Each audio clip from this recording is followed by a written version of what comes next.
নমস্কার, Assam prime network থেকে আমি ইন্দ্রাণী আপনাদের স্বাগত জানাচ্ছি। শিবপুর বাঁশকান্দিতে নির্বাচনী জনসভায় কংগ্রেসে মুক্ত করার আহ্বান। রাজ্যের ত্রিস্তরীয় পঞ্চায়েত নির্বাচনকে সামনে রেখে শুক্রবার বাঁশকান্দি শিবপুরে এক নির্বাচনী জনসভার আয়োজন করা হয়। সভায় বক্তব্য রাখতে গিয়ে বক্তারা বলেন, জনগণদের সুদীর্ঘ বছর থেকে উন্নয়ন নামে নিয়মিত ঠকিয়ে চলছে কংগ্রেস। মুসলমানদের সাথে উন্নয়নের নামে সব দিক থেকে পিছিয়ে রেখেছিল কংগ্রেস দল।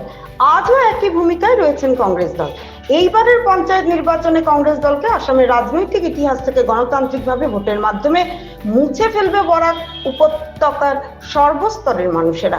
এতদিন যারা কংগ্রেসের জন্য দিনরাত কাজ করেছিলেন তাদেরকে বঞ্চিত করে কংগ্রেস দল টাকার বিনিময়ে পঞ্চায়েত নির্বাচনে অযোগ্য প্রার্থীদেরকে টিকিট বিক্রি করছেন। এতেই বোঝা যাচ্ছে কংগ্রেস দল একটি দুর্নীতিগ্রস্ত একটি দল এবং এর পরিণাম আগামী পঞ্চায়েত নির্বাচনে পরাজয় নিশ্চিত, এতে কোনো ধরনের সন্দেহ নেই।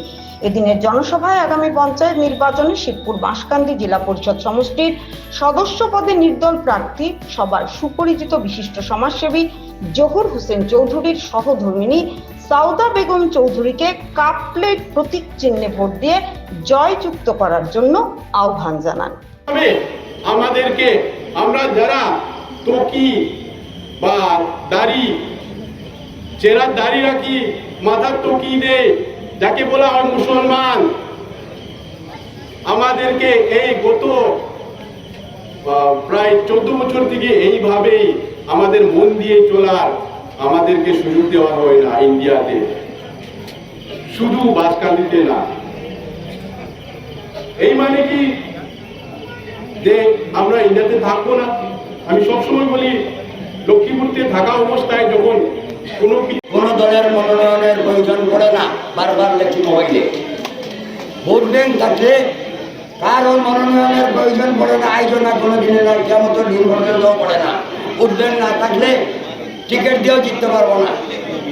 তো আইন যে দলের booth committee, Mandal committee, block committee, PSC committee, Congress committee মিলিয়া 3 জন মানুষের সমস্যার সমাধান করতে পারছে না, এরা আমি ঘৃণা করি। আমার যদি আমি এক জিনিস সিদ্ধান্ত নিতে পারতে পারবো, আজকে পারবো, এই মুহূর্তে পারবো। 3 জনের নমিনেশন দেওয়ার ক্ষমতা কিন্তু একজনের পৃথিবীর কোনো মায়া দেয়া করলে পারবো না। যদি এমনি পাইতো তবুও মানিয়ে আনিসলাম। বাজারে বদনাম হয়েছে কিতা আপনারা মাতন না, এটা ভাইসে নিনা লইছে, আপনারা মাথে না, মারতাম না। এই টিকিটটা ভাইসে নিনা লইছে, যে বেশিছে এ ভোট দেও, যে বেশিছে দোকান থেকে লইয়া যে ভোট হবে দেও। মাত বুঝুন নি বাংলা কথা, মাত ঘুরে যাবে যাই মারছি না।